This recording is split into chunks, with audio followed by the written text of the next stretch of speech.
बिस्मिल्लाहिर्रहमानिर्रहीम अस्सलाम वालेकुम। मुझे उम्मीद है कि मेरी तमाम यूट्यूब फैमिली ठीक होगी और अल्लाह पाक की हिफाजत में होगी।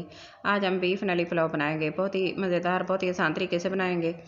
तो जल्दी से अपनी रेसिपी को शुरू करते हैं और देखते हैं कि इसके लिए मैं किन किन चीज़ों की ज़रूरत है। तो मैंने ये बड़ी 2 बोन ले ली हैं, इसके अंदर इनका गूदा भी होता है। और ये बीफ मैंने लिया है सारा 1 किलो, और ये बोन इसके अलावा है।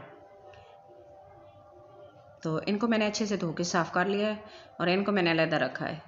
और ये जो बीफ ये 1 किलो है तकरीबन, और इसके अंदर भी बड़ी बड़ी बोन है। और ये जो पीस छोटे छोटे मैंने किए हैं ताकि अच्छी सी अंदर से यखनी भी निकले और गल जाए।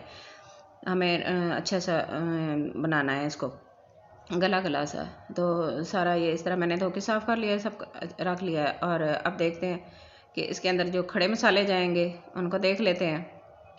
तो ये साबुत धनिया है 1 टेबल स्पून, बादियान का 1 फूल, बड़ी इलायची 1, 5 से 6 लौंग लिए, और साबुत ज़ीरा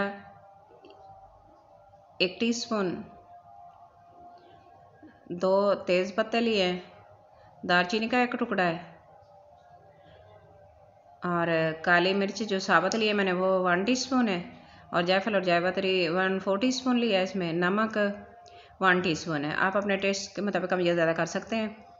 और इसके अलावा मैंने ये फ्रेश रेड चिली ली है, अदरक, और 3 जवे लहसुन के हैं, वो ये सब इसके अंदर जाएंगे। अच्छा, पहले ये बड़ी बोन डाल देते हैं और बाकी कोई जो है वो भी इसके अंदर डाल देंगे, और बस ये सारे खड़े मसाले डाल देंगे ताकि यखनी के अंदर अच्छा सा फ्लेवर आ जाए। और ये भी इसमें साबुत जाएगा। और मैं 7 गिलास पानी के ऐड करूँगी क्योंकि मुझे यखनी चाहिए कुछ, तो इसलिए। और 30 मिनट के लिए हम इसको कवर करके पकाएंगे विसल स्टार्ट होने के बाद। तो इस तरह मैं 7 गिलास पानी के ऐड कर दूँगी और इसको करेंगे अच्छे से मिक्स, और इसको कवर कर देंगे। कवर करके 30 मिनट तक मैंने पका लिया है, और मैंने ये बोन अलहदा करके रख लिए हैं और गोश्त को अलहदा कर लिया। ये सारा अच्छे से गल गया और यखनी भी इसकी तैयार कर ली है मैंने। और ये 2 गिलास यखनी तैयार हुई है मेरे पास, और इसके अंदर गुद्दा जो है वो भी इसके अंदर ही है। तो चावलों को भिगो देते हैं। चावल मैंने 4 गिलास लिए हैं और इनको मैंने 2 घंटे पहले भिगो के रख दिया, धो के अच्छी तरह साफ़ करके भिगो लिया। और ये मैंने 4 गिलास लिए हैं। तो आप अपना पैमाना जो आपके पास है वो ले सकते हैं। तो ये सारी चीज़ें मैंने तैयार करके रख ली हैं जो हमने मसाले के अंदर डालनी है। यखनी के अंदर वो पहले डाली थी और अब ये दोबारा हम बनाएंगे। तो 1 कप मैंने ऑयल ले लिया है, उसके अंदर 2 मीडियम साइज़ के प्याज चॉप कर लिए हैं और इनको हल्का गोल्डन ब्राउन करेंगे। अच्छा सा प्यारा सा कलर आ तो फिर हम इसके अंदर चीज़ें डालेंगे। तो सबसे पहले 2 तेज़ पत्ते डाल देते हैं इसके अंदर, 1 बादियान का फूल, और बड़ी इलायची 1 तोड़ के डाल देंगे, दालचीनी का 1 टुकड़ा डाल देंगे, और साबुत लौंग जो है वो इसके अंदर 4 से 5 डाल देंगे, और साबुत काली मिर्च है जो वो डाल देंगे इसके अंदर तकरीबन ½ टीस्पून के करीब। तो इनको मिक्स करेंगे। प्याज हमारे भुन गए हैं तो आधा टीस्पून इसके अंदर सुरख मिर्च डाल देंगे और इनको फ्राई कर लेंगे तकरीबन 1 मिनट के लिए। और अदरक लहसुन का पेस्ट 1 खाने का चम्मच डाल देंगे इसके अंदर ताकि मसाला जल ना जाए। अच्छे से इसको भून लेंगे और पानी थोड़ा सा डाल देंगे ताकि प्याज जल ना जाए। और 2 मैंने साबुत मिर्चें डाल दी हैं, 1 खाने का नमक, और 2 मीडियम साइज़ के मैंने टमाटर, इनको अच्छे से छील लिया था और काट लिया और ये डाल दिए। नमक मैंने इनके साथ ही डाल दिया 1 खाने का चम्मच ताकि टमाटर अच्छे से गल जाए। मसाला हमारा अच्छे से तैयार हो गया है। अब मैं गोश्त डाल देती हूँ, इसको मिक्स कर लूँगी अच्छे से, और इस तरह इसको अच्छे से मिक्स करेंगे। और बाकी जो बड़ी बोन है वो भी इसमें डाल देंगे और अब इसको मिक्स कर लेंगे।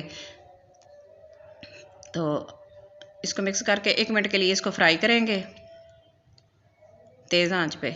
इस तरह फ्राई करके, और यखनी 2 गिलास है वो मैं ऐड कर दूँगी। और मैं इसके अंदर टोटल 6 गिलास डालूँगी। 4 गिलास मेरे चावलों के, तो मैं 6 गिलास पानी ऐड करूँगी, 2 गिलास यखनी और 4 गिलास पानी डाल दूँगी। बस इस तरह ये 6 गिलास हो जाएंगे। तो अब इसको बॉयल आने तक इसका वेट करेंगे, मिक्स कर देंगे। और ज़ीरा डाल देंगे इसके अंदर 1 खाने का चम्मच ज़ीरा पाउडर, और धनिया पाउडर डाल देंगे 1 खाने का चम्मच। और इसको अच्छे से करेंगे मिक्स, अच्छी सी खुशबू इसके अंदर ऐड हो जाए। साबुत सुरख मिर्च मैंने इसको भी काट के रख लिया है, और ये भी अच्छे फ्लेवर के लिए, और इसकी लुक भी अच्छी आएगी। ये डाल देंगे, इसको करेंगे मिक्स, और एक बॉयल आने तक इसको पका लेंगे। तकरीबन अच्छे से बॉयल आ जाए। तो अच्छे से बॉयल आ गया है, तकरीबन 1-2 मिनट के लिए चावल डाल देंगे। अब चावल इस तरह डालेंगे कि ये ना 1 इंच पानी ऊपर होना चाहिए, और इसको अच्छे से कर देंगे मिक्स यखनी के अंदर। और अब 1 टेबल स्पून इसके अंदर लेमन जूस ऐड कर देंगे, और पानी जैसे इस तरह खुश्क हो जाए तो इसको दम लगा देंगे 15 मिनट के लिए। कोई भी आप कपड़ा ऊपर लगा के, रुमाल वगैरह लगा के आप इसको दम लगा दें 15 मिनट के लिए। 15 मिनट के बाद हम इसको चेक करते हैं, तो माशाल्लाह हमारे खिले खिले चावल बन गए हैं, बहुत ही मज़ेदार, बहुत ही खुशबू आ रही है, बहुत ही अच्छे बने। हमारा नली बीफ पुलाव बन गया, तैयार हो गया। देखें जूसी भी है और इतना चमकदार, और कितने अलग-अलग चावल बने हैं हमारे, एक एक दाना अलग है, और मज़े का इतना है माशाल्लाह, बहुत ही अच्छी खुशबू आ रही है। तो अब इसको डिश आउट करेंगे। तो ये मैंने डिश आउट कर लिया, और इसके अंदर गुद्दा वगैरह जो वो भी हम निकालेंगे इसके अंदर। और तो माशाल्लाह बहुत ही अच्छी लुक भी बहुत अच्छी आई है। देखें इसके अंदर ये फुल है, दोनों बोन जो है ना गुद्दे के साथ जो इसके अंदर होता है वो बहुत ही मज़ेदार सा है, वो भी हम निकालेंगे इसको बाद में। तो आज की मेरी छोटी सी वीडियो आपको अच्छी लगे तो प्लीज़ लाइक करना, शेयर करना, सब्सक्राइब करना, अपनी दुआ में याद रखना, और अपना बहुत सारा ख्याल रखना। और मुझे कमेंट बॉक्स में ज़रूर बताना कि आज की मेरी रेसिपी आपको कैसी लगी है। मुझे आपके कमेंट का इंतज़ार रहेगा। Thanks for watching. अल्लाह हाफिज़।